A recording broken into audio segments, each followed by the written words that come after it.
Assalamualaikum warahmatullahi wabarakatuh. Perkenalkan, nama saya Eli Fitriana dengan NIM 2020010047 dari kelas PAI 3B. Dalam video ini, saya akan menyampaikan tugas UAS mata kuliah strategi dan metodologi pendidikan agama Islam.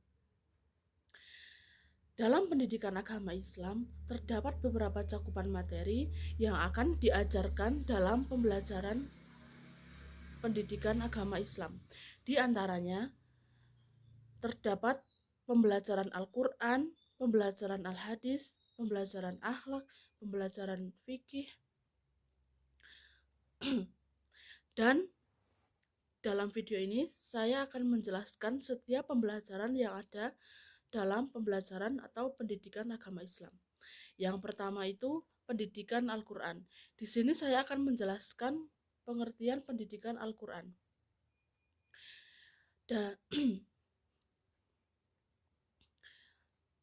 Dan saya juga akan menjelaskan tentang pembelajaran Al-Quran dan metode yang efektif dan efisien yang digunakan dalam pembelajaran Al-Quran, serta tujuan dari pembelajaran Al-Quran. Langsung saja yang pertama ke pengertian dari pembelajaran Al-Quran. Pembelajaran Al-Quran merupakan proses perubahan tingkah laku peserta didik melalui proses belajar untuk membaca Al-Quran dengan fasih, dengan benar, dan sesuai dengan kaidah ilmu tajwid, agar peserta didik terbiasa belajar membaca Al-Quran dalam kehidupan sehari-hari. Di dalam pembelajaran Al-Quran terdapat beberapa cakupan materi yang akan diajarkan, diantaranya yaitu tentang menulis Al-Quran, membaca Al-Quran, dan ulumul Quran. Adapun tujuan dari pembelajaran Al-Quran sendiri adalah agar peserta didik mampu membaca, menulis, menghafal, mengartikan, dan memahami, dan terampil melaksanakan atau mengamalkan isi kandungan Al-Quran dalam kehidupan sehari-hari, sehingga menjadi orang yang beriman dan bertakwa kepada Allah Subhanahu wa Ta'ala. Metode atau model pembelajaran yang dapat digunakan oleh seorang guru pendidikan agama Islam dalam mengajarkan pembelajaran Al-Quran itu, yang pertama menggunakan metode praktik secara langsung. Mengapa? Karena pembelajaran Al-Quran terdapat praktik menulis, praktik membaca Al-Quran, maupun mempelajari isi kandungan Al-Quran. Dan akan lebih efektif jika dilakukan secara langsung.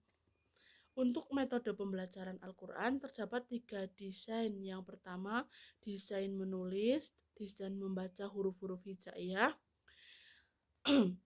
Membaca huruf hijaiyah secara terpisah lengkap dengan tanda bacanya. Dalam pembelajaran ini, guru itu dapat menggunakan metode demonstrasi, ditindaklanjuti dengan menggunakan teknik atau membaca dengan memperbaiki makharijul hurufnya. Yang kedua yaitu desain menulis, yaitu dengan cara peserta didik berlatih untuk menulis huruf-huruf hijaiyah secara bersambung lengkap dengan tanda bacanya yang sesuai dengan kaidah penulisan Arab. Dan guru dapat menggunakan metode demonstrasi. Dan yang keempat adalah desain pembelajaran menulis dan membaca Al-Quran, meliputi surah-surah penting dan juz amma. Menulis dan membaca atau menghafalkan surah-surah penting dan juz amma itu guna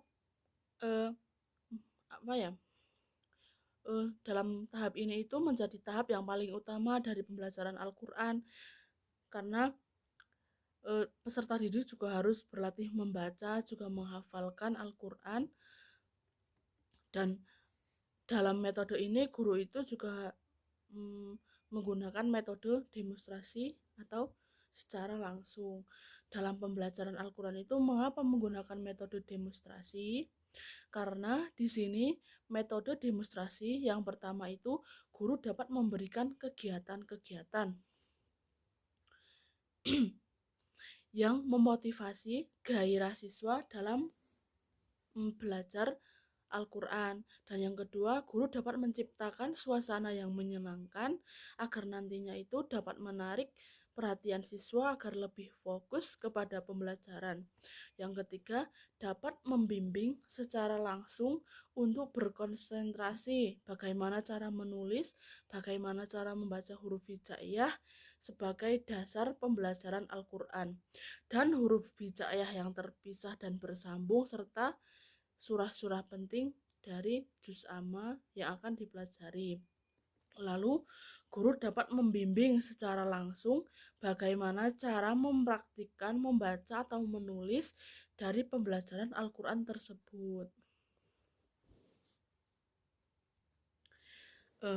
Setelah guru menyampaikan bagaimana cara mempraktikkan dan menyampaikan tentang pembelajaran Al-Quran itu, guru juga harus memberikan kesempatan kepada siswa secara mandiri dan aktif untuk menulis serta membaca dan juga mengevakuasi apa yang sudah diajarkan guru tersebut, sehingga nanti siswanya dapat menyampaikan secara aktif, secara langsung dari apa yang siswa tersebut dapatkan dari pembelajaran Al-Quran tersebut. Dan selanjutnya itu pembelajaran Al-Hadis. Saya juga akan menjelaskan tentang pengertian dari pembelajaran Al-Hadis. Langsung saja ke pengertian pembelajaran Al-Hadis. Merupakan bagian dari upaya untuk mempersiapkan sejak dini dan peserta didik memahami, terampil melaksanakan dan mengamalkan isi kandungan Al-Hadis melalui kegiatan sehari-hari. Di dalam pembelajaran Al-Hadis terdapat beberapa cakupan materi yang akan dipelajari, meliputi pembelajaran tentang matan, sanad maupun tentang ulumul hadis. Dalam pembelajaran Al-Hadis, metode yang digunakan guru atau metode yang efektif dan efisien yang dapat digunakan oleh seorang guru itu sangat banyak dan bervariasi, karena di dalamnya itu guru akan menjelaskan yang namanya sanad, yang namanya matan, dan yang namanya ulumul hadis dan asbabul wurud atau sebab turunnya hadis. Sebab-sebab adanya hadis. Metode yang dapat digunakan diantaranya yaitu metode ceramah, metode tanya jawab, metode diskusi, dan metode melafalkan hadis. Karena dengan menggunakan satu metode saja bisa dikatakan pembelajaran tersebut kurang efektif atau efisien. Tapi dengan menggunakan beberapa metode atau metode yang bervariasi diharapkan meningkatkan keefektifan dan keefisienan dalam pembelajaran Al-Hadis tersebut. Selanjutnya, tujuan dari pembelajaran Al-Hadis itu terdapat 3 tujuan. Yang pertama, pengetahuan atau knowing, di mana siswa di sini dapat mengetahui setiap yang berkaitan dengan hadis yang meliputi sanad maupun matan hadis dan sebab-sebab adanya hadis tersebut. Yang kedua, pelaksanaan atau mungkin di mana siswa itu atau peserta didik mampu melaksanakan dan mengajarkan apa yang ia ketahui dalam kehidupan, apa yang diajarkan di dalam hadis. Di dalam kehidupan, apa yang diajarkan di dalam hadis dapat dilakukan oleh peserta didik dalam kehidupan sehari-hari. Yang ketiga adalah pembiasaan, di mana siswa itu dapat mampu membiasakan dirinya dengan apa yang telah ia laksanakan di dalam kehidupan sehari-hari, sehingga menjadi suatu kebiasaan atau kebutuhan yang tidak dapat ditinggalkan. Yaitu lanjut yang ketiga, yaitu tentang pembelajaran akidah dan akhlak. Ya, saya juga akan menjelaskan pengertian, tujuan, atau yang lainnya. Pengertian dari pembelajaran akidah akhlak itu pembelajaran untuk memberikan kemampuan dasar kepada peserta didik tentang adanya akidah dan akhlak. Akidah Islam itu mengembangkan kehidupan beragama sehingga menjadi muslim yang beriman dan bertakwa kepada Allah Subhanahu wa taala. Dan akidah yaitu suatu pelajaran tentang tingkah laku yang harus dimiliki dan harus dihindari oleh setiap manusia atau setiap muslim dalam kehidupan sehari-hari.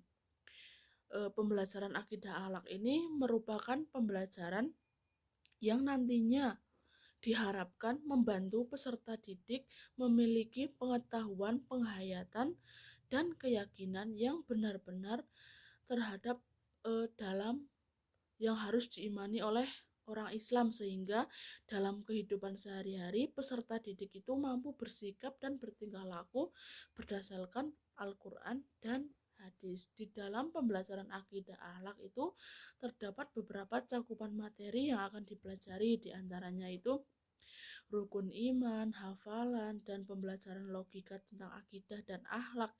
Dan hasil penelitian menunjukkan bahwa guru akidah akhlak dapat menerapkan metode yang bervariasi juga, diantaranya metode ceramah, simulasi, diskusi, metode kisah atau cerita, tanya jawab, dan metode resistensi. Selanjutnya, tujuan dari pembelajaran akidah akhlak itu memberikan kemampuan dasar kepada peserta didik tentang akidah dan akhlak untuk mengembangkan kehidupan beragama sehingga menjadi muslim yang beriman dan bertakwa kepada Allah Subhanahu wa taala. Adapun tujuan dari pembelajaran akidah akhlak yang pertama yaitu memberikan pengetahuan dan bimbingan kepada peserta didik agar mampu menghayati dan meyakini dengan sepenuh hati yang benar itu tentang rukun iman, iman kepada Allah, iman kepada malaikat Allah, iman kepada Rasul Allah, iman kepada kitab Allah, dan iman kepada kiamat, dan juga iman kepada qada dan qadar. Yang kedua yaitu memberikan pengetahuan dan bimbingan kepada peserta didik agar mampu menghayati dan mengamalkan ajaran Islam tentang akidah dan akhlak yang baik yang berkaitan dengan hubungan antara manusia dengan Allah, manusia dengan dirinya sendiri, dan manusia dengan alam sekitarnya. Sehingga lanjut yang keempat, pembelajaran tentang fikih. Saya akan memberikan pengertian pembelajaran fikih, yaitu salah satu pembelajaran pendidikan agama Islam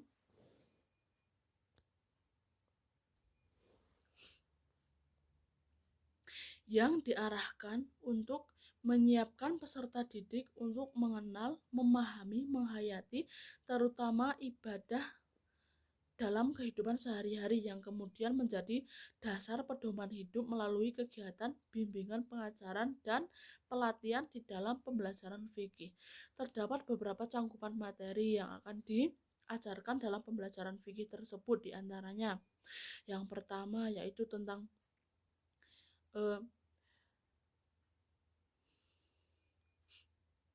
ibadah atau di dalamnya mempelajari tentang rukun Islam yang membahas tentang ibadah sehari-hari seorang muslim yang meliputi seperti puasa, sholat, zakat, haji, dan juga tata cara toharoh.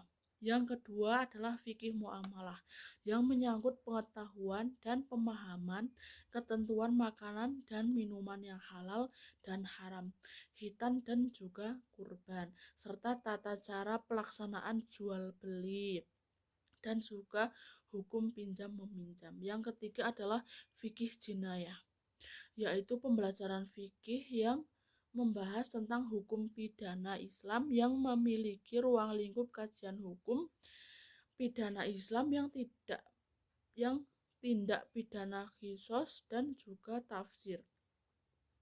Yang keempat adalah pembelajaran fikih mengenai jihad yang memiliki ruang lingkup kajian hukum pidana fikih mengenai jihad yang memiliki ruang lingkup kajian hukum pidana Islam, yaitu tindak pidana qisas dan tafsir. Yang keempat adalah pembelajaran fikih mengenai jihad dan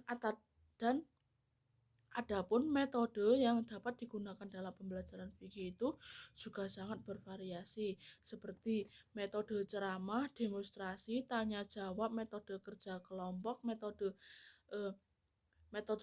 tersebut itu dapat efektif dan efisien digunakan dalam pembelajaran fikih.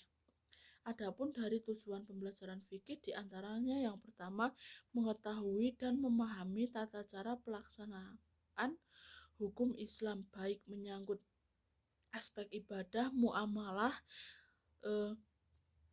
dan untuk dijadikan pedoman dalam kehidupan sehari-hari pun itu juga sangat penting. Dan yang kedua, melaksanakan dan mengamalkan tentuan hukum Islam dengan benar dan baik sebagai perwujudan dan ketaatan dalam menjalankan ajaran agama Islam, baik dalam hubungan manusia dengan Allah Subhanahu wa Ta'ala dan diri manusia itu sendiri, atau manusia dengan sesama manusia dan makhluk lainnya, maupun hubungan dengan lingkungannya. Atau model pembelajaran yang pertama yang dapat digunakan dalam pembelajaran fikih itu